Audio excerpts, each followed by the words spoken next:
বাজার আল্লাহর হাবিবের অল্প বয়সে দাড়ি মোবারক পাইকিয়া গেল, পিঠ মোবারক গুজা হয়ে গেল। সাহাবায়ে কেরাম বলেন, হে আল্লাহর রাসূল, এত অল্প বয়সে আপনার দাড়ি মোবারক কেন পাইকিয়া গেল, আপনার পিঠ মোবারক কেন গুজা হয়ে গেল?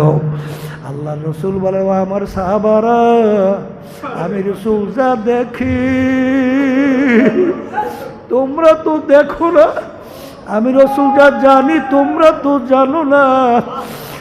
আরে আমার মালিক নাফরমান, বেনমাজি, হারামখোর, সুদখোর, ঘুষখোর, জুলুমবাজ, মিথ্যাবাজ যারা আল্লাহর হুকুম আমার তরিকা অনুযায়ী চলে না, তাদের ব্যাপারে যে আযাব ও গজবের ঘোষণা দিয়েছে, ওই এক সেকেন্ডে আযাব সহ্য করার শক্তি কোনো মানুষের নাই। আমার উম্মত কিভাবে জাহান্নামের আগুনে জ্বলবে, এই চিন্তা আমি রসুলের দাড়ি পাইকে গেল, পিঠ গুজা হয়ে গেল। এই কবরের যাত্রীরা এরপরে যদি না বোঝো, মাঝে মাঝে কত ঘটনা আমার মাওলা বাংলাদেশেও দেখায়। বাজান কয়েক মাস আগে আমি কুড়িগ্রাম থেকে আসছি, চরমুনার মুজাহিদ বাজান জাকিরিন ঘুঘু মুন্সি কইয়া ডাকত, নাম ছিল বশিরউদ্দিন মুন্সি। বাজান দুনিয়া থেকে বিদায় নিয়ে কবরে যাওয়ার পরে 32 বছর পরে নদীর ভাঙ্গলে যখন তার কবর ভাঙিয়ে গেল, কাপড়ের কাপড় সহ আনাম তাজা লাশ বের হইয়া আসছে। বাজার এক উঠেইনি আব্বাজান রহমাতুল্লাহ আলাইহি তার নামে মাদ্রাসা ফজলুল উলুমের সামনে নতুনভাবে দাফন করছে। আমি কয়েক মাস আগেও সেই কবর জিয়ারত করে আসছি। এ কবরের যাত্রীরা যত ঘটনা, মাঝে মাঝে কবরে কাপড়ের কাপড় সহ দেখা যায়, নেককার পরহেজগার আল্লাহ ওয়ালা ছাড়া দেখা যায় না। আবার কত কবরে আগুন দেখা যায়, সাপ দেখা যায়, বিভিন্ন নাফরমানের চেহারা, শুয়ারের চেহারা হইয়া পইরা আছে। যত দুর্ঘটনা কবরে মাঝে মাঝে দেখা যায়, বাজান বেনমাজি, হারামখোর, সুদখোর, ঘুষখোর, জুলুমবাজ ছাড়া কিন্তু দেখা যায় না। এই যে আমার বাজানদেরকে বলো, পর্দা আলে মাহবুবদেরকে বলবো, মুসলমান বলতেই মন চায় গুনার থেকে ফেরবে, নেকের কাজ করবে, চোখে পানি নিয়ে কলব নরম করিয়া কবরে যাবে, বেহেশতে যাবে। কিন্তু বাজার শয়তান এবং নাফস আম্মারা তোমার আমার পিছনে সব সময় শত্রু হিসেবে কাজ করতেছে। আল্লাহ রাব্বুল আলামিন বলেন, ইন্নাশ শাইতানা লাকুম আদুউন ফাত্তাখিযুহু আদুওয়া, শয়তান তোমাদের জাহের বাহের প্রকাশ্যে শত্রু।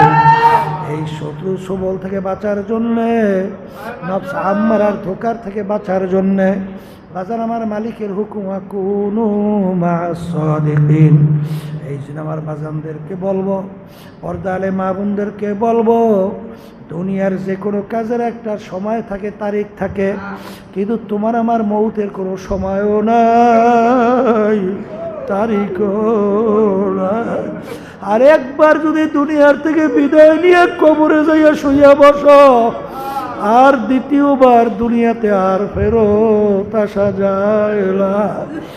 এই জন্য আমার বাজানদেরকে বলবো, পর্দা আলে মা বোনদেরকে বলবো, আমি আপনাদের জন্য দোয়া করি, আমিও দোয়া চাই।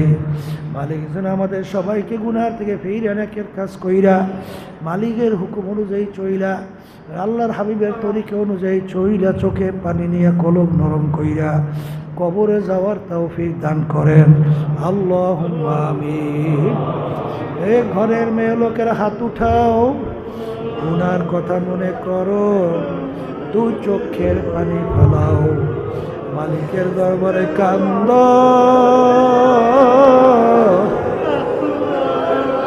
আর মালিকের দরবারে যাও।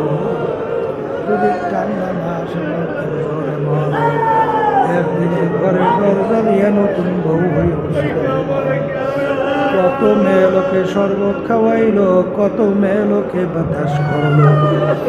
আবার এমন একটা দিন আসবে, এই ঘরের দরজা দিয়ে মরা লাশ হইয়া বের হবে, ছেলে কানবে মা মা,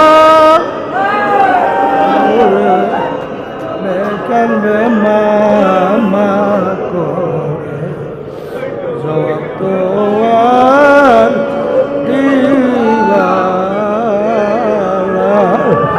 হে আল্লাহ, আপনি একটু এই মাসিদের মাহফিলের মাঠের দিকে থেকে আপনার বান্দারা কিভাবে কাঁদলো,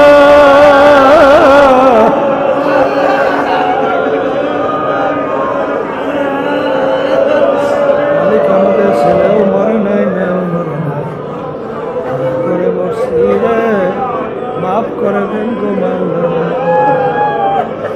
আল্লাহ যাদের ছেলে মাহফিল হইল, যারা মাহফিলের জন্য চেষ্টা কাজে সাহায্য করল, আমরা যারা মাহফিলে উপস্থিত হয়ে গেলাম, সবাই উপরে খাস মেহেরবানি নাযিল করেন আল্লাহ।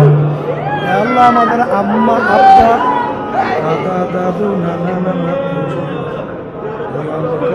যারা শুয়ে রয়েছে, সবার কবরকে বেহেশতের বাগান رب العزة عما يصفون وسلام على المرسلين